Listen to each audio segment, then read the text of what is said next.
मोदी ने ड्रैगन को दिया बहुत बड़ा झटका। बीजिंग में मचा बवाल, पाकिस्तान बेहाल। जिनपिंग की धड़कनें तेज, शहबाज पागल। दोस्तों, भारत को घेरने की चीनी पैंतरेबाजी के बीच पीएम मोदी के मास्टर स्ट्रोक से बवाल मच गया है। दोस्तों, जब से हाल में ही चीन ने सुरक्षा परिषद में भारत की स्थायी सदस्यता को लेकर विरोध के सुर दिखाए हैं, तब से पीएम मोदी ने बीजिंग को झटके पे झटका देना शुरू कर दिया है। सवाल उठता है कि सुरक्षा परिषद को लेकर क्या है पूरा मामला, चीन क्यों अड़ाना चाहता है अड़ंगा। तो दोस्तों, भारत कई बार यूएनएससी का अस्थायी सदस्य रहा है, लेकिन उसे स्थायी सदस्यता नहीं दी गई है। भारत का मानना है कि वह अपनी अर्थव्यवस्था की आकार, जनसंख्या और दुनिया के सबसे बड़ा लोकतंत्र है। इस आधार पर वह संयुक्त राष्ट्र सुरक्षा परिषद में स्थायी स्थान का हकदार है। इसके अलावा यूएनएससी में एक स्थायी सीट इसके वैश्विक भू राजनीतिक और भू आर्थिक दबदबे का विस्तार करने के लिए बहुत फायदा पहुंचाएगी। दोस्तों, सवाल यह भी है कि आखिर सुरक्षा परिषद क्या है, सुरक्षा परिषद के स्थायी सदस्य कौन कौन से देश हैं? तो दोस्तों, संयुक्त राष्ट्र सुरक्षा परिषद संयुक्त राष्ट्र के 6 प्रमुख अंगों में से एक है और इस पर अंतर्राष्ट्रीय शांति सुरक्षा सुनिश्चित करने की जिम्मेदारी है। संयुक्त राष्ट्र चार्टर में शांति स्थापना अभियान स्थापित करना, अंतर्राष्ट्रीय प्रतिबंध लागू करना और सैन्य कार्रवाई को कंट्रोल करना शामिल है। यूएनएससी एकमात्र संयुक्त राष्ट्र निकाय है जिसके पास सदस्य देशों पर प्रस्ताव जारी करने का अधिकार है। सुरक्षा परिषद में 15 सदस्य होते हैं, जिनमें से 5 स्थायी और 10 अस्थायी होते हैं। संयुक्त राष्ट्र सुरक्षा परिषद के स्थायी सदस्य 5 देश हैं, जिन्हें 1945 का संयुक्त राष्ट्र चार्टर संयुक्त राष्ट्र सुरक्षा परिषद में स्थायी सीट प्रदान करता है। चीन, फ्रांस, रूस, यूनाइटेड किंगडम और संयुक्त राज्य अमेरिका यूएनएससी के स्थायी सदस्य हैं। स्थायी सदस्य द्वितीय विश्व युद्ध में सभी सहयोगी थे और उस युद्ध के विजेता भी। ये सबसे पहले और सबसे अधिक परमाणु हथियारों वाले 5 देश भी हैं।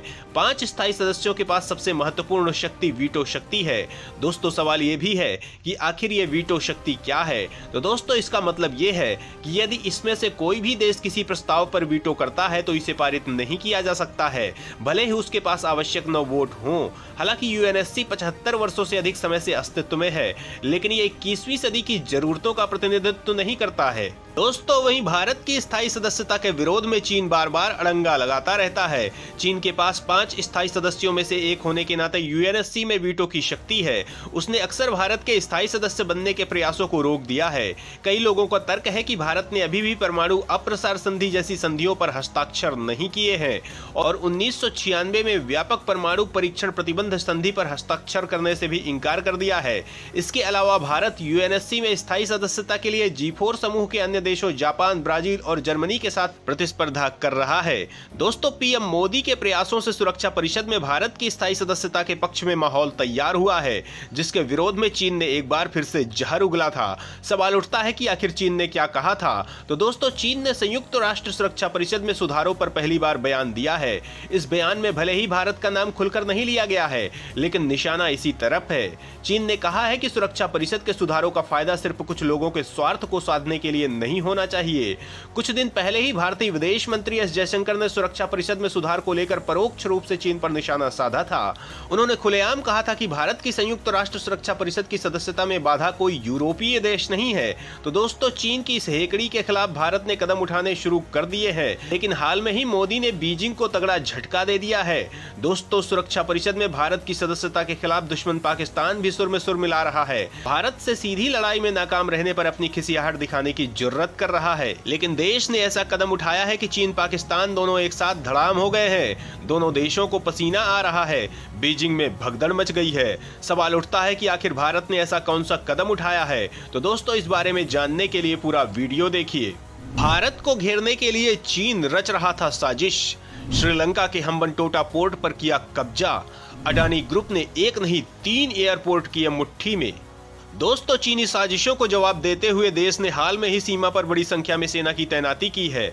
सवाल उठता है कि आखिर पूरा मामला क्या है? तो दोस्तों, भारतीय सेना ने पश्चिमी सीमा पर तैनात 10,000 सैनिकों की एक यूनिट को चीन के साथ लगी सीमा पर तैनात किया है।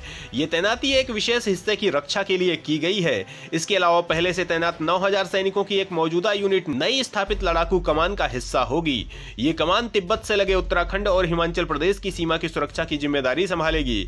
इससे न केवल सीमा पर भारत भारत की पकड़ मजबूत हुई है, बल्कि चीन के ऊपर दबाव भी बढ़ेगा। इसके बाद से ही चीन बिलबिला उठा, लेकिन भारत ने उसे सांस लेने का भी वक्त नहीं दिया और अग्नि 5 मिसाइल का परीक्षण कर डाला, जिससे देश की रक्षा ताकत में जबरदस्त इजाफा हो गया है।